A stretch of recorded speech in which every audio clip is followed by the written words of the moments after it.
Tout le monde sait que la WWE est scénarisée. Cependant, les fans occasionnels ne savent peut-être pas qu'il est assez courant pour les catcheurs de s'écarter du script et d'improviser dans le moment présent. Parfois, cela fonctionne, mais dans d'autres cas, ils sont punis pour cela. Aujourd'hui, nous allons passer en revue les catcheurs de la WWE qui ont été punis pour s'être éloignés du script. Vous n'en reviendrez pas en découvrant certains de ces noms. En 1996, les 4 membres du clique, Shawn Michaels, Triple H, Kevin Nash et Scott Hall, sont sortis de leur personnage pour faire leurs adieux au Madison Square Garden. Ce moment est tristement célèbre sous le nom de Curtain Call, principalement parce qu'il a enfreint la règle sacrée du kayfabe, la représentation des événements de l'industrie comme étant réels. Le contexte de l'incident était que Nash et Hall étaient sur le point de quitter la WWE pour la WCW.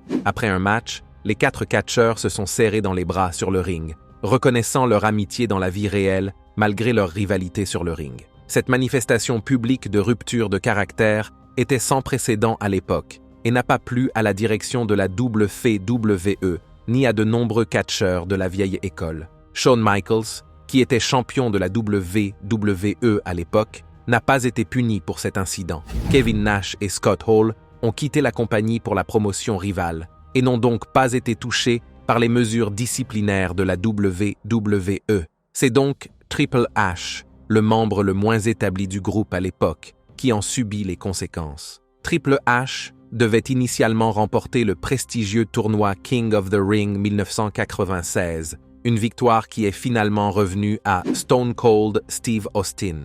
Ce changement a ouvert la voie à la promotion légendaire de Steve Austin, Austin 3.16, qui est devenue la pierre angulaire de sa carrière. Immédiatement après, Triple H subit une importante rétrogradation.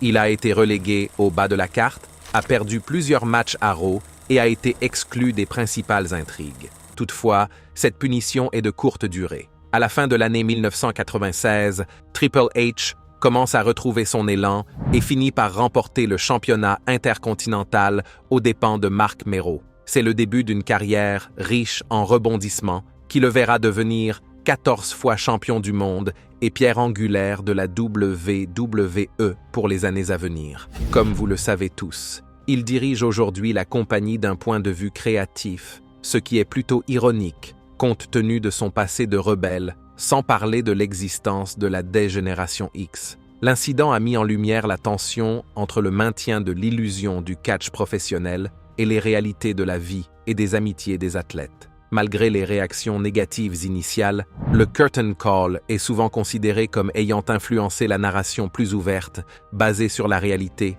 qui allait devenir prédominante dans le catch pendant l'Attitude Era. Le prochain sur notre liste est quelqu'un qui est connu pour ses promos non scénarisés. Ric Flair, connu pour sa personnalité flamboyante, a souvent eu du mal à s'en tenir au script. Les commentaires controversés de The Nature Boy Ric Flair lors d'un segment de Monday Night Raw en 2004 ont conduit Vince McMahon à interdire temporairement de tels moments non scénarisés. L'incident s'est produit au Madison Square Garden lorsque Ric Flair, au cours d'une séquence impliquant son partenaire de évolution, Randy Orton, a fait des remarques troublantes sur ses exploits sexuels, mentionnant en particulier les vierges. Cette promotion était d'autant plus problématique que plusieurs entreprises sponsors assistaient à l'événement, ce qui a renforcé le mécontentement de Vince McMahon.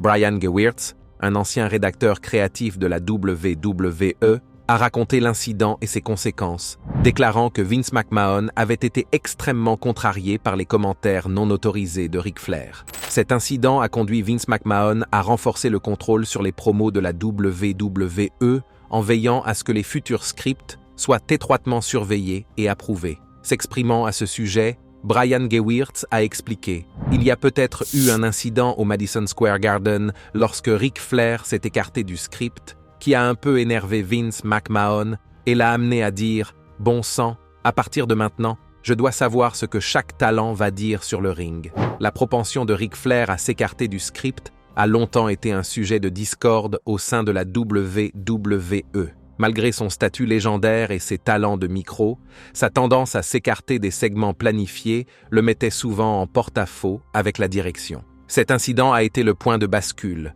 conduisant à une politique plus stricte sur les promos non scénarisés afin d'éviter des embarras similaires et d'assurer la conformité de l'entreprise. Ric Flair a lui-même reconnu les conséquences de ses actes, révélant qu'il avait dû faire face à la colère de Vince McMahon juste après la promotion. Dans une interview, Ric Flair a indiqué que les critiques de Vince McMahon avant une autre promotion l'avaient rendu agité, mais déterminé à livrer une performance percutante, même si elle n'était pas scénarisée. Cet événement souligne l'équilibre délicat que la WWE doit maintenir entre la liberté créative des catcheurs et la gestion de l'image de l'entreprise, en particulier dans les environnements à fort enjeu impliquant des sponsors et des relations publiques. Le contrôle plus strict des promos qui a suivi cet incident illustre l'engagement de la WWE à maintenir une présentation soignée et contrôlée dans ses émissions. Ces cas montrent comment le fait de s'écarter du script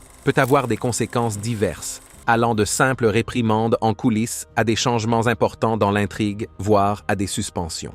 La nature imprévisible des spectacles en direct de la WWE laisse souvent la place à de tels moments non scénarisés, ce qui en fait une partie à la fois excitante et risquée du spectacle de catch. Lors d'un segment de Tough Enough, à SmackDown, Daniel Puder s'est écarté du script dans un segment mettant en scène Kurt Angle et a légitimement bloqué Kurt Angle dans une clé de Kimura. Ce mouvement non scénarisé a mis le médaillé d'or olympique Kurt Angle en réel danger et l'a mis dans l'embarras en direct à la télévision. Daniel Puder a été rapidement éliminé et a reçu un traitement sévère de la part de catcheurs vétérans comme Eddie Guerrero et Hardcore Holly lors du Royal Rumble 2004, en guise de revanche pour avoir pris des libertés qui n'étaient pas les siennes. À cause de cet incident, Daniel Puder n'a jamais réussi à s'imposer à la WWE. En ce qui concerne l'ascension à la WWE,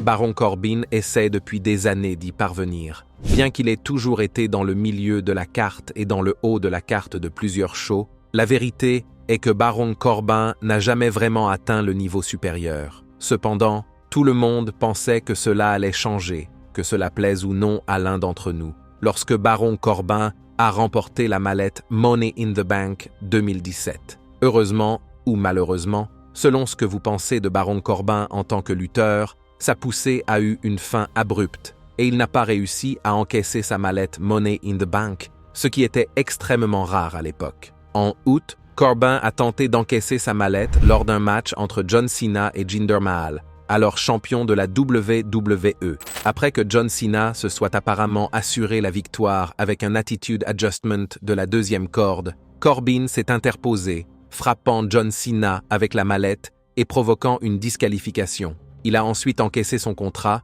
mais a été rapidement battu par Jinder Mahal, qui a profité de la distraction causée par John Cena. Voilà ce que vous avez vu à la télévision.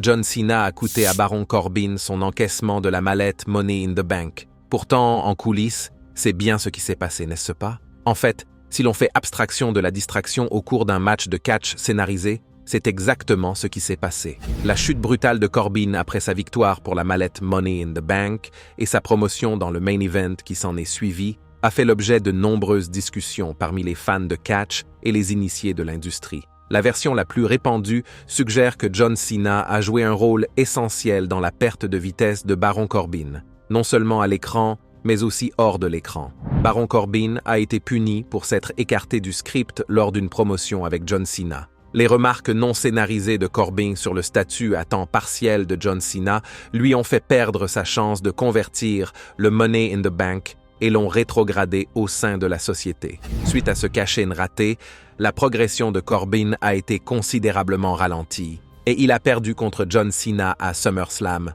peu de temps après. Des rapports et des rumeurs provenant de diverses sources, y compris des journalistes de catch crédibles comme Dave Meltzer du Wrestling Observer Newsletter et Justin Barrasso de Sports Illustrated, indiquent que Cena ne pensait pas que Corbin était prêt pour l'événement principal et il a partagé son opinion avec les hauts responsables de la société. Justin Barrasso a noté que le manque de confiance de Cena dans la préparation de Corbin était considéré comme le baiser de la mort pour sa promotion. Dans une interview accordée à WrestlingInc.com, Justin Barrasso a expliqué pourquoi Baron Corbin avait perdu le cash-in match de Money in the Bank et s'était à nouveau incliné face à John Cena lors du match d'ouverture de l'événement en direct SummerSlam. J'ai entendu dire que le baiser de la mort était celui de Cena. Il a dit que Corbin n'était pas prêt. Je ne peux pas en dire plus pour l'instant, c'est un peu ce sur quoi j'essaie de travailler en ce moment même. Ce sentiment est partagé par d'autres initiés du catch. Le consensus général est que la position influente de John Cena au sein de la WWE et son opinion sur les performances et le potentiel de Corbin ont joué un rôle majeur dans la décision de la compagnie de mettre un terme à l'ascension de Corbin. Dave Meltzer, journaliste renommé dans le domaine du catch, a également souligné que la WWE écoutait souvent des stars de premier plan comme Cena lorsqu'il s'agissait d'évaluer les talents et les futures intrigues. Selon Dave Meltzer, la décision de faire perdre à Corbin son match de rattrapage a été prise à la dernière minute. Dave Meltzer a noté que Corbin avait beaucoup de problèmes avec d'autres catcheurs en plus de Cena. Apparemment, certains catcheurs estiment que Corbin a bénéficié d'opportunités qu'il ne méritait pas. La combinaison d'une victoire dans la mallette, Money in the Bank, mal accueillie par les fans et des critiques de Cena, a entraîné un recul important dans la carrière de Corbin. Des rumeurs ont également circulé sur le fait que Baron Corbin aurait pu provoquer des tensions en coulisses en raison des commentaires qu'il avait faits sur Twitter à l'époque, notamment à l'égard d'un vétéran de l'armée, pour lesquels il s'est excusé par la suite. Baron Corbin est resté une présence régulière à la WWE, bien qu'il n'ait pas encore récupéré le même niveau d'élan qu'il avait autrefois avec la mallette en 2017. Ces incidents mettent en évidence les risques que prennent les catcheurs lorsqu'ils s'écartent des récits scénarisés, ce qui entraîne souvent des punitions allant de la rétrogradation à la libération pure et simple de la compagnie. Même si Baron Corbin a été puni de manière créative et que sa progression dans le main event a pris fin brutalement, la prochaine entrée de notre liste est une superstar légendaire de la WWE qui a dû payer une énorme amende pour s'être écarté du script et avoir enfreint les règles. Fin 2008, Batista s'est vu infliger une amende substantielle de $100 000 par la WWE pour avoir fait du blading lors d'un Steel Cage match contre Chris Jericho, ce qui constituait une violation des nouvelles directives de la WWE en matière de protection de la vie privée. Pour ceux qui ne savent pas ce qu'est le blading, c'est lorsqu'un catcheur professionnel se fait saigner intentionnellement à l'aide d'une lame qui est généralement caché dans ses vêtements. Vince McMahon a infligé une lourde amende à Batista parce qu'il n'avait pas respecté les règles récemment établies. L'incident s'est produit lors du 800e épisode de Monday Night Raw. Batista et Chris Jericho avaient convenu à l'avance que le port du blading était nécessaire pour renforcer le caractère dramatique du match et leur scénario, même s'ils savaient que cela était contraire aux règles de la catégorie PG. Batista a depuis admis que sa décision d'utiliser le blading était une forme de rébellion contre l'évolution de la WWE vers un contenu PG qui, selon lui, compromettait l'authenticité des matchs à fort enjeu. Batista s'est expliqué sur le podcast Talk is Jericho de Chris Jericho. « Je savais que nous n'étions pas censés le faire. Je savais que j'aurais des conséquences, mais je ne pensais pas qu'elles seraient aussi sévères qu'elles l'ont été. » La punition ne s'est pas limitée à Batista. Chris Jericho, l'arbitre du match Mike Chioda et le producteur Dean Malenko ont également été condamnés à une amende de $5 000 chacun. Batista était particulièrement mécontent que Dean Malenko, qui n'était pas au courant du plan visant à utiliser une lame pendant le match et à enfreindre les règles, ait été injustement condamné à une amende. À la décharge de The Animal, il a en fait payé les amendes de tous les autres, parce qu'il était celui qui avait poussé pour que cela se produise et qu'il ne voulait pas que quelqu'un d'autre soit puni de façon imméritée. Cet incident a profondément affecté Batista, qui s'est senti découragé par la sévérité de la sanction et par la direction créative prise par la WWE après avoir adhéré aux directives PG. Batista a réfléchi à l'amende au cours de diverses interviews, soulignant sa conviction que les saignements dans les matchs, en particulier ceux impliquant des armes tels que des tuyaux en acier, faisaient partie intégrante de la narration du catch professionnel. Malgré la lourde amende et la désillusion qu'elle a provoquée, Batista est resté fidèle à sa décision et, à ce jour, il continue de penser que le saignement était nécessaire à l'intégrité du match et à l'expérience des fans. Ces incidents mettent en évidence l'équilibre délicat que les catcheurs doivent maintenir entre créativité et respect des scénarios, Les écarts, l'un d'entre eux est Sabu. En décembre 2006, il devait participer à un match Elimination Chamber dans lequel le championnat du monde de la ECW était en jeu lors de l'événement en direct December to Dismember Premium. Cependant, ce plan a changé radicalement en raison d'une confrontation en coulisses entre lui et Stephanie McMahon. Lorsque Stephanie lui a remis le script de 3 pages, lui demandant de le suivre pour un segment promotionnel précédant le match, il l'a déchiré devant elle parce que, selon lui, il ne correspondait pas à son personnage.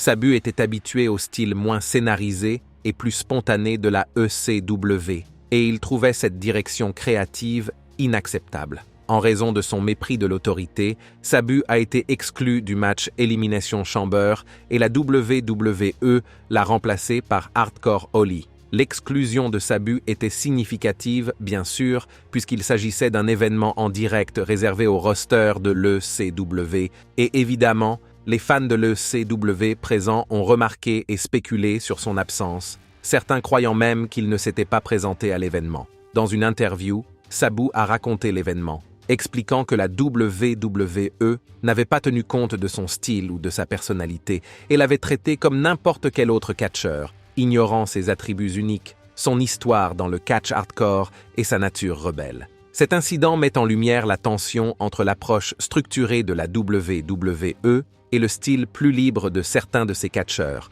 en particulier ceux qui ont fait leurs armes. Dans exemples illustrent également le contrôle strict que la WWE exerce sur son contenu scénarisé. Les écarts entraînant souvent des sanctions importantes pour les catcheurs concernés. Ces punitions peuvent être infligées à n'importe qui, même à des superstars locales du calibre de Randy Orton.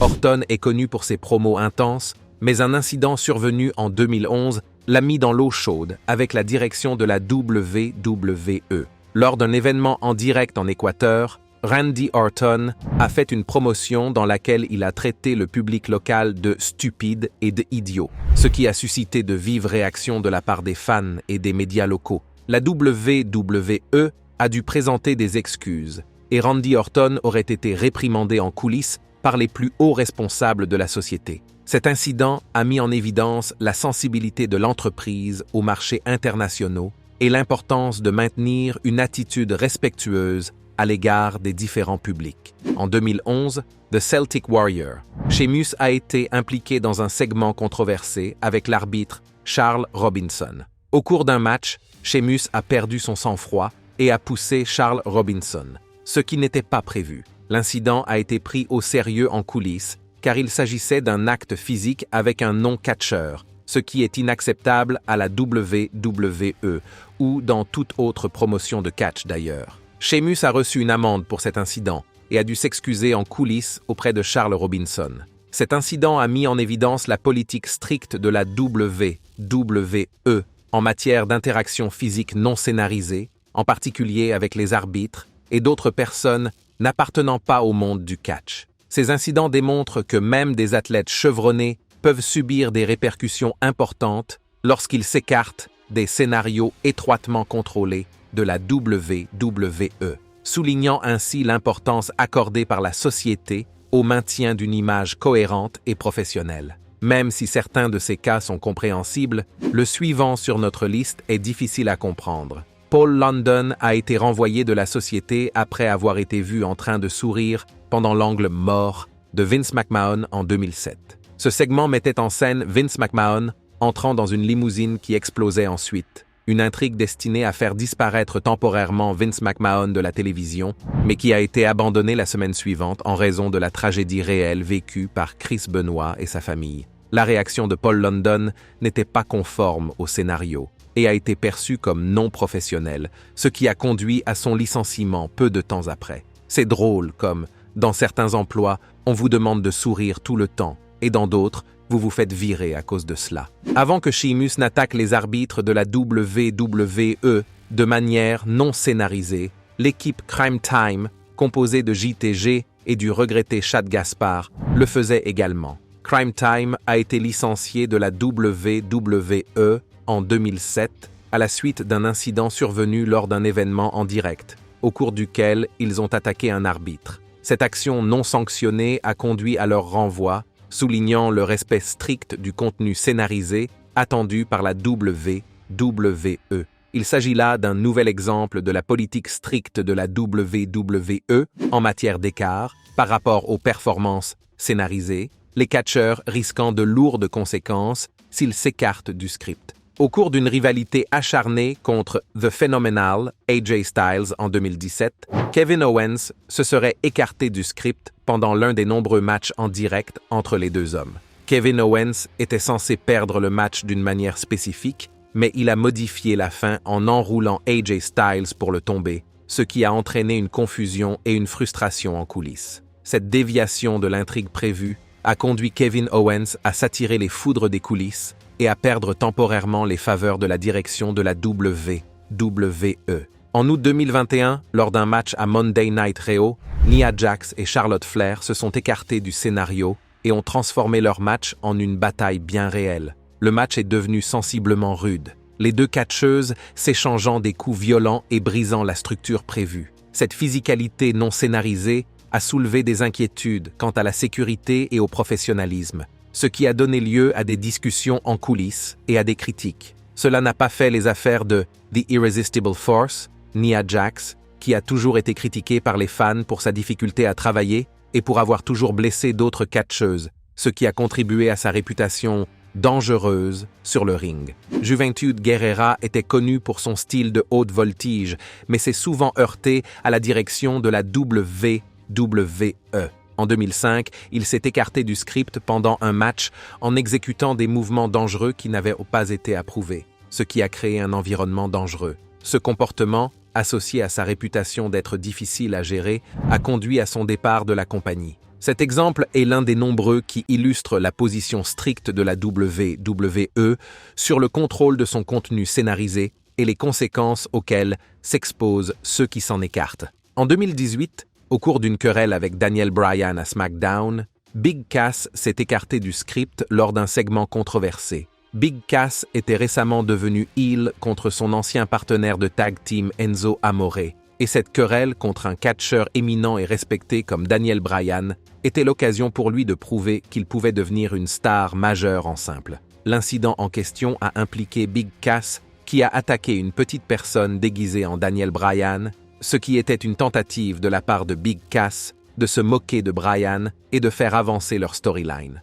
Le segment était censé se terminer par un simple big boot de Cass sur la petite personne. Cependant, Cass a décidé d'improviser le segment en continuant d'agresser l'individu après le mouvement scénarisé, bien que les officiels de la WWE lui aient explicitement dit de ne pas le faire. Big Cass a admis plus tard que ses actions étaient une énorme erreur de sa part. Dans de nombreuses interviews qu'il a données depuis lors, il a exprimé à quel point il regrettait l'incident, reconnaissant qu'il s'agissait de l'une des pires décisions de sa carrière. Dans l'une d'entre elles, il a déclaré « C'était une putain d'erreur et une décision stupide de ma part. C'était vraiment stupide. C'est probablement la pire décision que j'ai jamais prise. » Big Cass a développé les conséquences de ses actes, notant qu'il avait l'impression d'avoir déçu non seulement la compagnie, mais aussi des personnes comme Vince McMahon, Triple H et Daniel Bryan, qui avaient démontré de l'enthousiasme à travailler avec lui et voyaient un avenir prometteur pour le grand homme.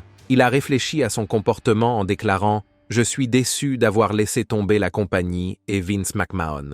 J'ai laissé tomber Hunter et Bryan parce que Bryan était très enthousiaste à l'idée de travailler avec moi. Je les ai tous laissés tomber et ce sont des choses que je dois gérer maintenant. » Les répercussions de ce moment hors scénario ont été très dures pour Big Cass. C'est l'un des nombreux facteurs qui ont contribué à son départ de la WWE peu de temps après, parmi une série d'autres problèmes en coulisses. À la suite de cet incident et de sa libération, Big Cass a dû faire face à des difficultés personnelles, notamment des problèmes d'alcoolisme et de santé mentale. Heureusement, il a depuis pris des mesures pour remettre sa vie sur les rails, en suivant un traitement et en se concentrant sur sa guérison, et il s'épanouit aujourd'hui en tant que catcheur professionnel, bien que ce ne soit pas à la WWE, mais dans la promotion rivale, All Elite Wrestling. Selon vous, lequel de ces catcheurs de la WWE a été injustement puni pour s'être écarté du script? Quels sont ceux qui méritaient cette punition? Faites-nous part de vos impressions dans la section des commentaires, et avant de partir, N'oubliez pas d'aimer cette vidéo et de vous abonner à Ring Rivals pour ne pas manquer les prochaines.